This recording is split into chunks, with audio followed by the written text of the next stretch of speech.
Terminamos e ele me humilhou. Sempre preferi a minha ex. Agora, você vai aprender. Meu nome é Samira. Tenho 29 anos e moro em Maracanaú, no Ceará. Cidade quente, movimentada, cheia de histórias, mas nenhuma como a minha. Aqui, entre o calor sufocante e o barulho constante das ruas, aprendi que o silêncio de uma humilhação dói mais do que qualquer grito. Por 3 anos, estive em um relacionamento com Matheus. Técnico em informática, aparentemente calmo, gentil, daqueles que abrem a porta do carro e mandam mensagem de bom dia. No começo, eu achava que tinha encontrado o meu lugar no mundo, que finalmente alguém me via, mas eu estava errada. Tão errada que dói até agora lembrar. Desde o início, era eu quem lutava. Eu que cuidava, que relevava, que engolia seco quando algo me incomodava. Matheus nunca me deu o mesmo. Ele estava ali, presente fisicamente, mas emocionalmente, era como abraçar uma estátua de gelo. Com o tempo, comecei a perceber um padrão. Um nome que aparecia em conversas casuais, sempre envolto em uma aura nostálgica. Lorena, a ex-namorada, a sombra que pairava sobre nós como uma nuvem pesada, cinzenta, que nunca se dissipava completamente. No começo era sutil, quase imperceptível. Lorena gostava mais desse tipo de música, ele dizia enquanto eu colocava minha playlist favorita no carro. Ou então, ela não reclamava tanto, quando eu ousava dizer que me sentia sozinha. Cada frase era uma agulhada pequena, mas constante, como gotas d'água caindo na mesma pedra, até que a pedra se parte. Eu tentava não ligar, fingia que não doía. Afinal, ela era passado, certo? Eu era o presente. Eu era quem estava ali, ao lado dele, construindo algo. Mas a verdade é que Matheus nunca havia superado Lorena. E eu, ingenuamente, achava que meu amor seria suficiente para apagar a memória dela. Que idiota eu fui. As comparações foram aumentando. Lorena cozinhava melhor. Lorena era mais tranquila. Lorena entendia as piadas dele. Lorena. O nome dela ecoava na minha cabeça como um mantra cruel, corroendo minha autoestima pedaço por pedaço. Comecei a me questionar. Será que eu não era boa o suficiente? Será que havia algo de errado comigo? Passei a tentar ser diferente, a me moldar ao que eu achava que ele queria. Mudei meu jeito de vestir, meu tom de voz, até meu modo de reagir às coisas. Mas nunca era o bastante, porque eu não era ela. Lembro-me de uma noite específica. Estávamos em um bar na Avenida Contorno Sul, bebendo cerveja com alguns amigos. Alguém comentou sobre uma viagem que fizera à praia. E Matheus, com aquele sorriso nostálgico que eu já conhecia bem, disse: Lorena e eu fomos para esse lugar uma vez. Foi incrível. Meu coração gelou. Ali, na frente de todo mundo, ele havia me apagado. Como se eu não existisse. Como se nossos 3 anos juntos fossem apenas uma nota de rodapé na história dele. Naquela noite, chorei no banheiro do bar. Olhei meu reflexo no espelho embaçado e mal me reconheci. Quem era aquela mulher de olhos vermelhos e expressão derrotada? Onde estava a Samira que sonhava, que ria, que acreditava em si mesma? Mas o pior ainda estava por vir. Numa tarde de domingo, após uma discussão sobre ele ter esquecido meu aniversário, mais uma vez, Matheus finalmente tirou a máscara. Suas palavras saíram frias, calculadas, como se ele estivesse esperando o momento certo para cravá-las em mim. Quer saber? Sempre preferi a Lorena. Você nunca foi o suficiente. O mundo parou. Literalmente. Senti minhas pernas fraquejarem, meu peito apertar, minha garganta fechar. Cada palavra era um tiro, e ele havia atirado todas de uma vez. Você nunca foi o suficiente. Essas palavras ecoaram na minha mente. Viraram minha canção de ninar nas noites insones que se seguiram. Como alguém que eu amava, que eu achava que me amava, podia ser tão cruel. Terminamos naquele dia. Ou melhor, ele terminou comigo, com um sorriso satisfeito no rosto, como quem finalmente se livra de um peso. E eu fiquei ali, destruída, tentando juntar os pedaços de uma mulher que ele havia despedaçado. Mas a humilhação não parou por aí.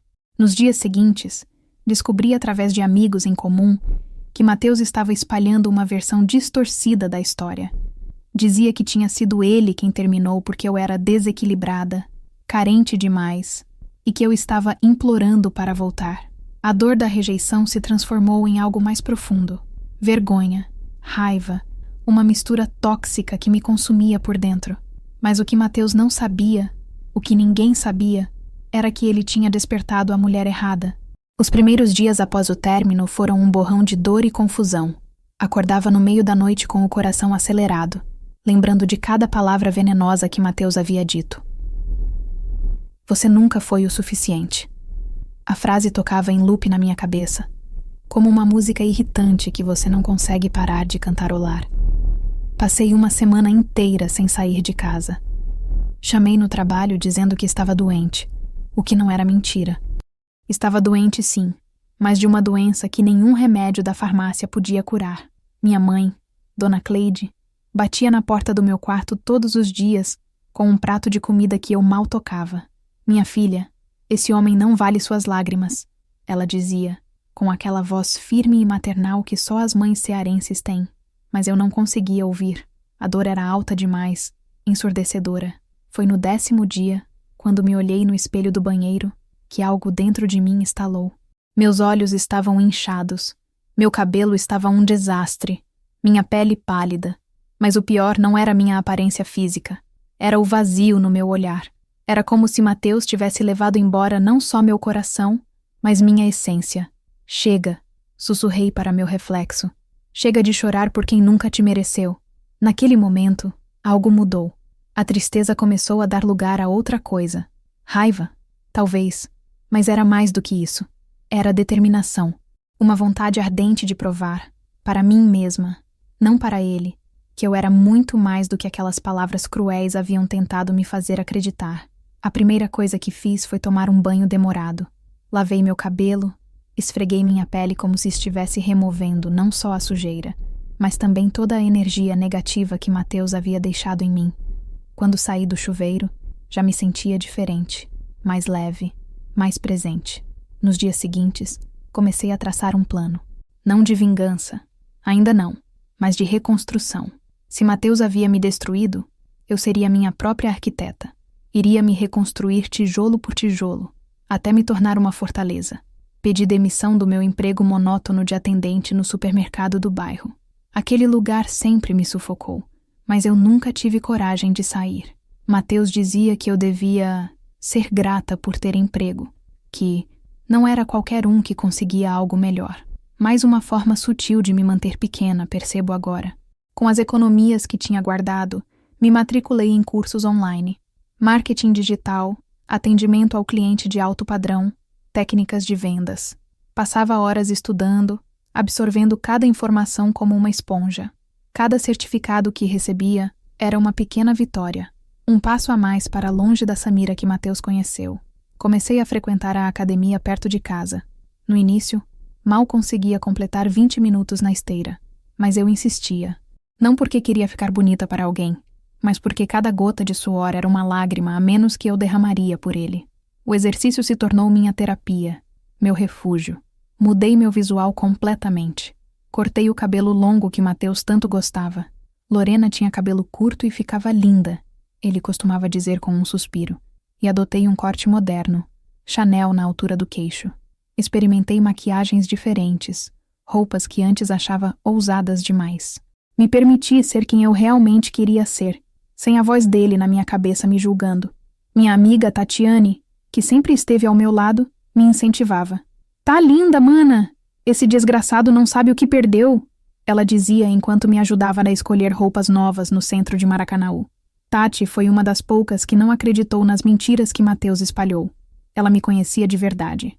2 meses depois do término, consegui uma vaga como vendedora em uma loja de móveis de luxo na Avenida Padre José Holanda do Vale.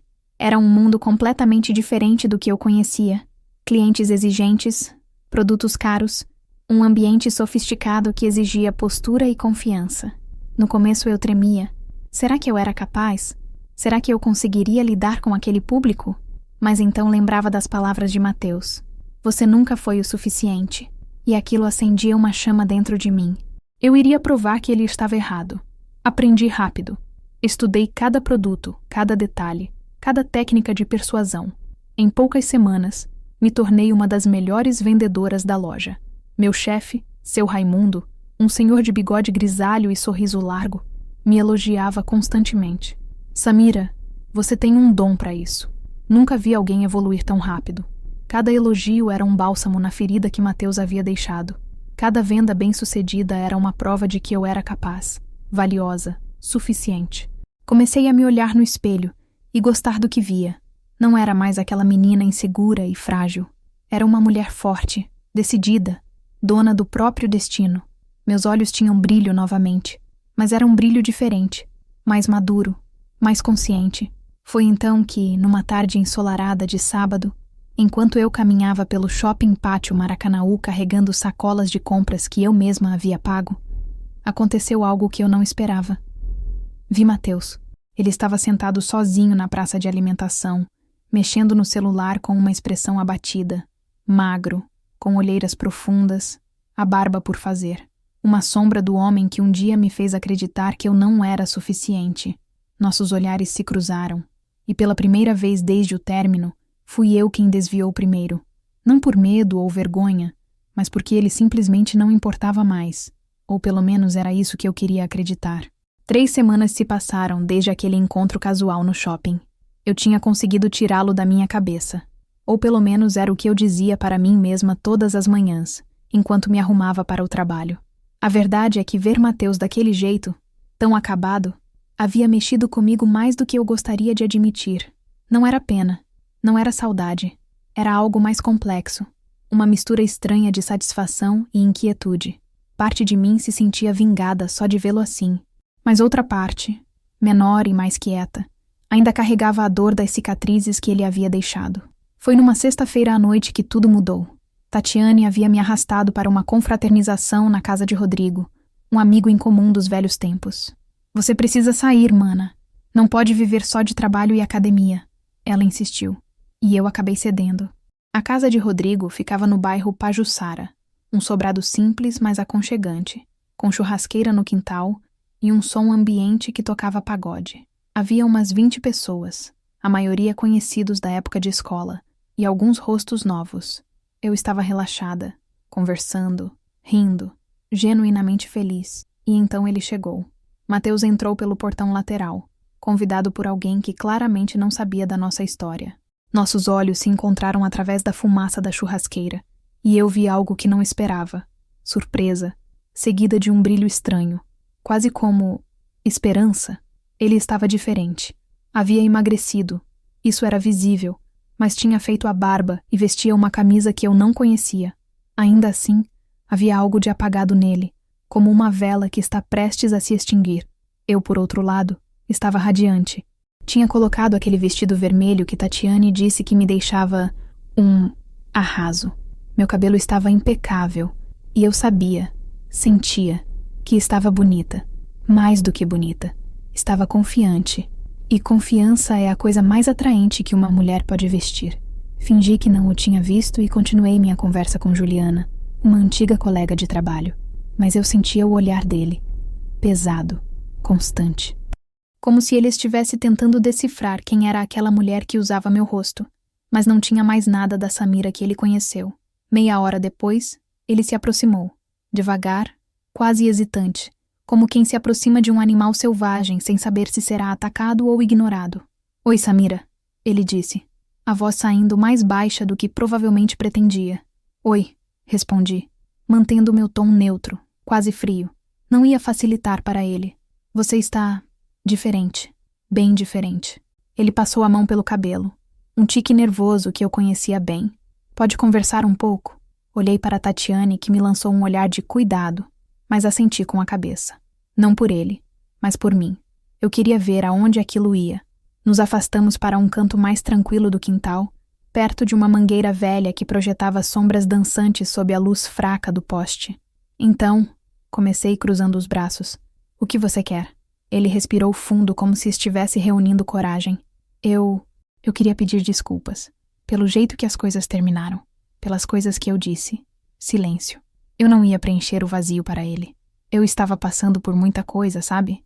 Problemas no trabalho, com a família, e acabei descontando em você. Foi injusto. Ele me olhou, e havia algo de genuíno ali. Ou talvez ele só fosse um bom ator. Você não merecia aquilo. Não, eu não merecia. Respondi, minha voz firme como aço. Mas obrigada por finalmente reconhecer. Ele deu um sorriso fraco, quase aliviado. Sabe, eu tenho pensado muito em você, em nós, em como eu estraguei tudo. Eu sabia para onde aquilo estava indo, e uma parte sombria de mim, aquela que ainda carregava a raiva, começou a traçar um plano. Mateus, o que aconteceu com a Lorena? Perguntei, fingindo curiosidade casual. Ouvi dizer que vocês voltaram. O rosto dele se fechou imediatamente. Não deu certo. Ela foi embora para Fortaleza, com outro cara, um advogado. Ah, então era isso. Lorena, a perfeita e inesquecível Lorena, o havia abandonado. E agora ele estava ali, na minha frente, tentando voltar para o plano B, para a segunda opção, para mim. A raiva que eu achava que tinha superado voltou com força total, queimando no meu peito como brasa viva. Mas eu não deixei transparecer. Pelo contrário, sorri. Sinto muito por você, disse. E era mentira. Não sentia nada. Deve ser difícil. É, ele concordou, a voz carregada de autopiedade. Eu fui um idiota, Samira. Com você, com ela, com tudo. As pessoas erram, respondi, dando de ombros. Faz parte. Ele pareceu animado com minha compreensão. Então, será que podemos, sei lá, tomar um café um dia desses? Como amigos. Eu realmente gostaria de ter você de volta na minha vida. Mesmo que seja só como amiga. Ali estava. A abertura que eu precisava. Fingi pensar por um momento, mordendo o lábio inferior como costumava fazer quando estava indecisa. Tudo bem. Acho que podemos tentar isso. Como amigos. O sorriso que ele me deu foi patético. Cheio de esperança. Cheio de expectativa. E foi nesse momento que eu soube exatamente o que ia fazer. Nos dias seguintes, Mateus começou a me mandar mensagens. Nada muito invasivo no começo, apenas coisas casuais. Como foi seu dia? Lembrei de você quando ouvi essa música. Viu que abriu uma pizzaria nova perto de Maracanaú? Eu respondia. Sempre educada, sempre simpática, mas nunca desesperada. Nunca ansiosa. Deixava ele no vácuo às vezes, só para vê-lo tentar mais. E ele tentava. Deus, como ele tentava. Marcamos nosso primeiro encontro de amigos numa tarde de domingo na Praça da Matriz. Conversamos sobre coisas triviais, sobre como a vida tinha mudado. Ele falou sobre o trabalho. Aparentemente estava com dificuldades para conseguir novos clientes. Falou sobre a solidão, sobre como se sentia perdido. Eu ouvi tudo com atenção. Ofereci palavras de conforto. Fui a amiga compreensiva que ele achava que eu era. Mas por dentro, eu estava construindo algo. Tijolo por tijolo. Palavra por palavra. Uma armadilha. As semanas que se seguiram foram uma dança cuidadosamente coreografada. Eu era a bailarina principal. E Mateus, o espectador que achava estar no palco comigo, sem perceber que era apenas parte do cenário. Continuamos nossos encontros de amigos. Fomos ao cinema ver um filme de ação que ele escolheu. Fingi gostar. Caminhamos pela Lagoa do João Lopes numa tarde nublada, enquanto ele desabafava sobre como se sentia sozinho. Tomamos açaí no centrinho de Maracanaú, e eu ouvi pacientemente suas lamentações sobre como Lorena havia sido cruel com ele. A ironia era deliciosa. Ele reclamava de ter sido tratado como segunda opção pela mulher que ele tanto idolatrava, sem perceber que era exatamente assim que me tratou durante 3 anos. Sabe o que é pior, Samira? Ele disse numa dessas conversas, mexendo no açaí sem muito apetite. É perceber que você deu tudo de si para alguém que nunca te valorizou de verdade, que só te queria por conveniência. Eu quase ri, quase, mas me contive, colocando minha mão sobre a dele num gesto de conforto. Eu sei como é, Mateus. Sei exatamente como é. Ele apertou minha mão e vi nos olhos dele aquele brilho, esperança, desejo, a ilusão de que talvez, apenas talvez, ele pudesse ter uma segunda chance comigo. Tatiane me alertava constantemente. Samira, cuidado com esse jogo. Você pode acabar se machucando de novo. Ela dizia enquanto tomávamos vinho barato na varanda da minha casa. Ou pior, pode acabar desenvolvendo sentimentos por ele outra vez. Nunca, eu respondia, com uma certeza que vinha do fundo da alma. Você não entende, Tati. Eu preciso disso. Preciso que ele sinta, mesmo que seja só um pouquinho, o que eu senti. Ela suspirava, preocupada, mas não insistia. Tatiane me conhecia bem o suficiente para saber que, quando eu tomava uma decisão, não havia quem me fizesse mudar de ideia. Comecei a fazer coisas estratégicas. Marcava encontros em lugares que Mateus costumava ir com Lorena. Ele mesmo havia me contado sobre esses lugares, com aquele tom nostálgico que me corroía por dentro durante nosso relacionamento. Cada vez que estávamos lá, eu via a lembrança dela competindo com a minha presença. E aos poucos, eu via ele escolhendo ficar no presente, comigo. Sabe, eu costumava vir aqui com a Lorena, ele disse uma vez, enquanto estávamos num restaurante simples na Avenida 2º, famoso pelo Baião de Dois.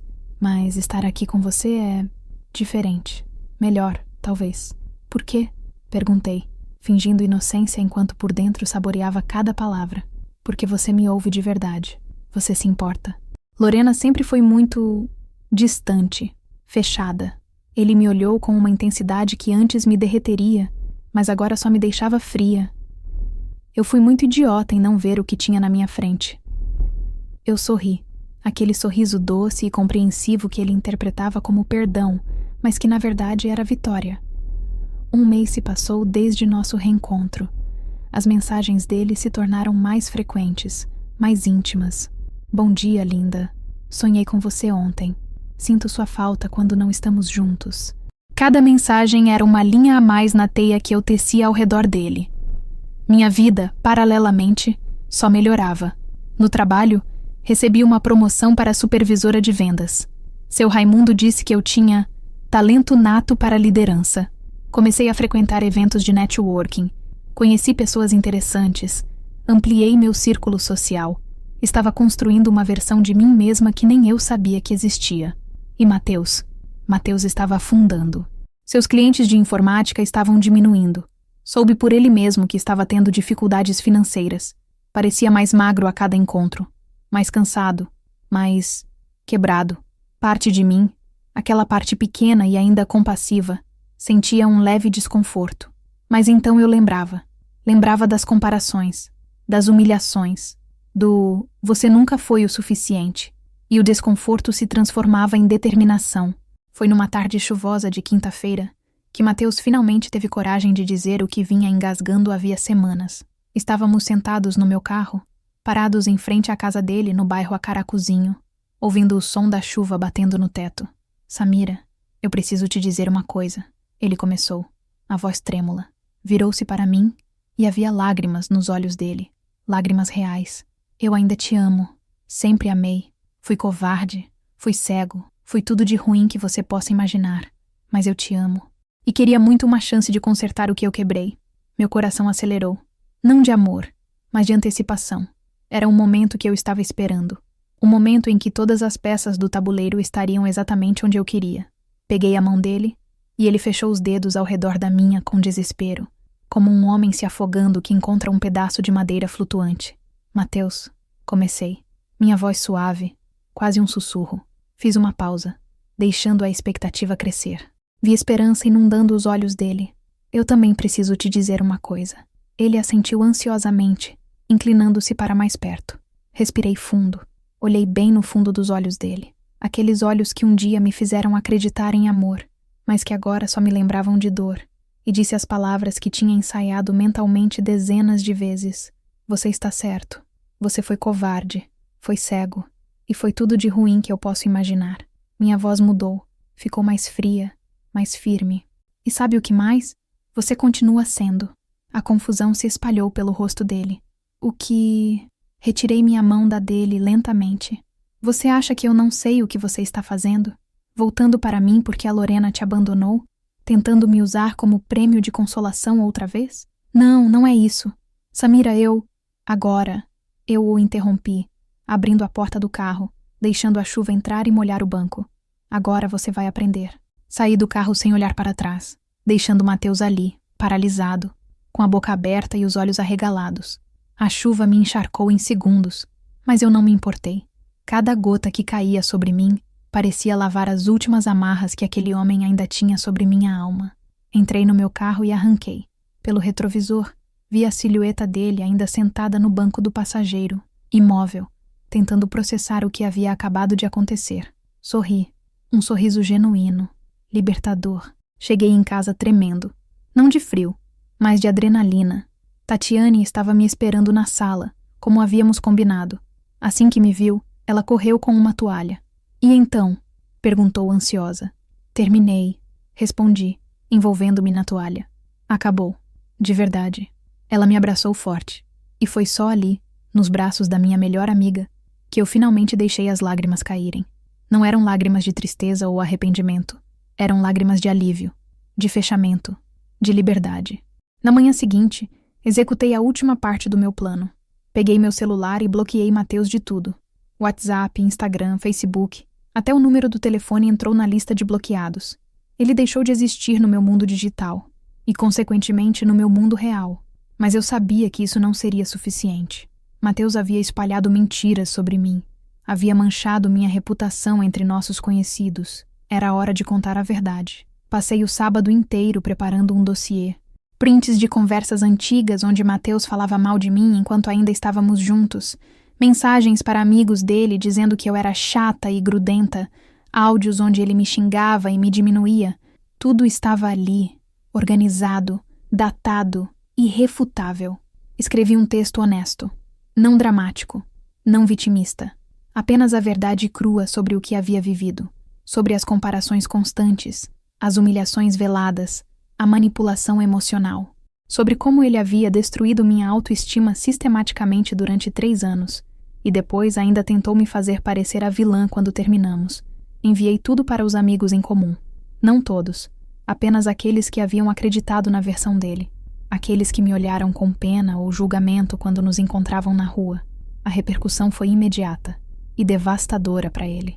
Rodrigo, o dono da casa onde reencontramos, me ligou no domingo à tarde. Samira, eu não sabia. Cara, eu sinto muito. A gente acreditou nas mentiras dele. Você não merecia isso. Outros vieram em seguida.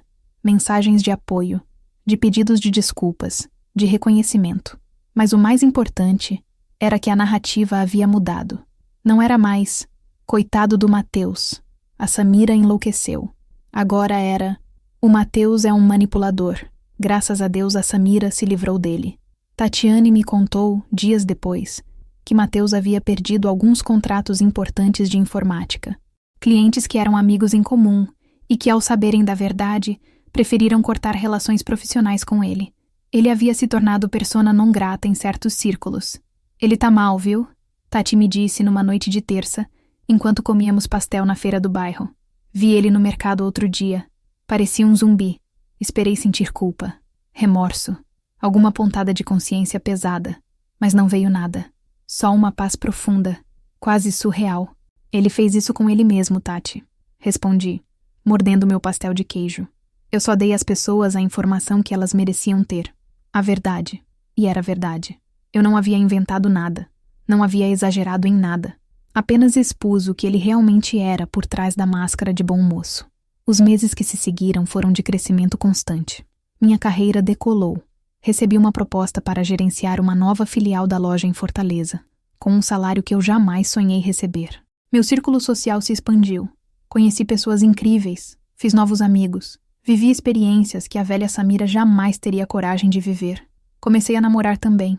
Nada sério no começo, apenas conhecendo pessoas, me permitindo ser cortejada, apreciada, valorizada.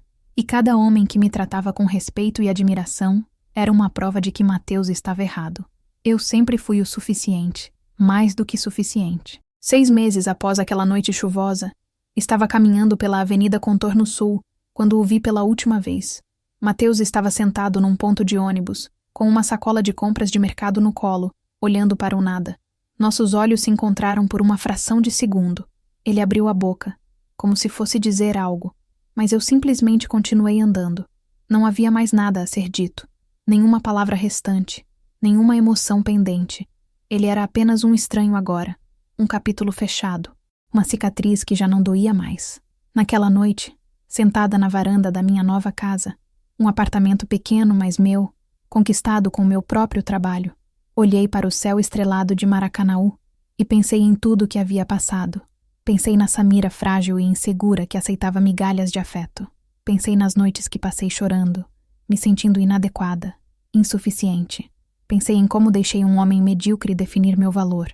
E então pensei na mulher que eu era agora. Forte, independente, segura de si. Uma mulher que sabia seu próprio valor e não aceitaria menos do que merecia. Você nunca foi o suficiente, ele havia dito. Mas a verdade que eu finalmente entendia com cada fibra do meu ser, era simples e poderosa. Eu sempre fui mais do que ele merecia. E sempre serei. Fim. Obrigada por assistir até o final. Você gostou da história? Deixe um comentário. Quero saber o que você achou. Não se esqueça de deixar seu like e se inscrever agora para receber mais relatos emocionantes que você não vai querer perder. Ative o sino para ser notificado sempre que um novo vídeo for lançado. Vejo você na próxima história. Muito obrigada.